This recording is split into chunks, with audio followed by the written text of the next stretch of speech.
पढ़ते हैं, लेकिन कभी कभी इसका उपयोग द के लिए करते हैं और कभी कभी इसको हम क्या पढ़ते हैं, दी भी पढ़ते हैं। तो उसको मैं बताऊंगी कि हमको कब द पढ़ना है और पढ़ना है, ठीक है। जैसे हिंदी में भी स्वर होता है और व्यंजन होता है, वैसे ही इंग्लिश में भी स्वर और स्वर को क्या बोलते हैं इंग्लिश में, ओवेल। क्या बोलते हैं, ओवेल। और ओवेल में होता है A-E-I-O-U। कितने शब्द है, 5 है।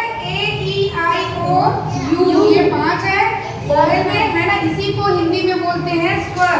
ओवेल को क्या बोलते हैं, स्वर, स्वर बोलते हैं। तो इंग्लिश में 26 अक्षर में से ये 5 ओवेल हो गया। अगर THE है ना, इसमें हम द पढ़ते हैं, तो अगर ओवेल के सामने अगर लिखा होता है तो हम क्या पढ़ेंगे इसको, दी। क्या पढ़ेंगे, दी पढ़ेंगे। जैसे एप्पल ओवेल से चालू हो रहा है, ए से चालू हो रहा है ना, ओवेल है कि नहीं है। एलिफेंट है, ये भी ओवेल है। आई है, सॉरी लिखा है। यू है, ओ है, ओ भी ओवेल है ना। अम्ब्रेला है, अम्ब्रेला भी ओवेल है। अब ये क्लियर हो गया कि जब कोई शब्द ओवेल से चालू होता है तो उसके सामने अगर द लिखा रहता है तो हमको उसको क्या पढ़ते हैं, दी पढ़ते हैं। ठीक, यहाँ तक क्लियर हो गया बात।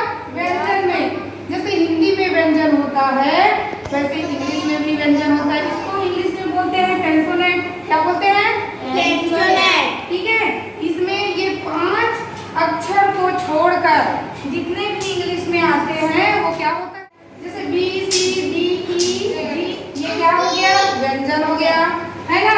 तो व्यंजन जैसे लिखा है बनाना, B से चालू हो रहा है ना, मतलब बनाना है।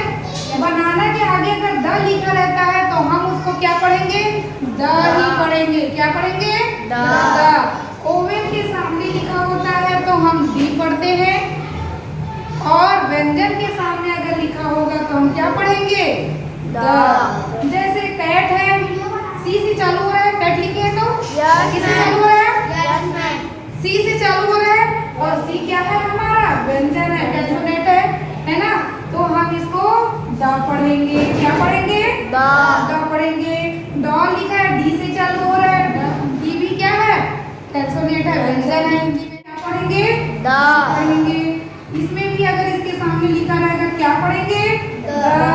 इसके सामने भी लिखा रहेगा तो क्या पढ़ेंगे, द।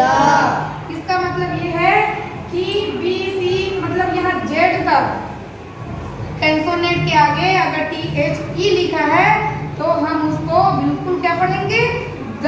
ओवेल है, AEIOU है ना। ओवेल के सामने लिखा होगा तो हम उसको क्या प्रयोग करेंगे, दी का प्रयोग करेंगे। क्या पढ़ेंगे, दी।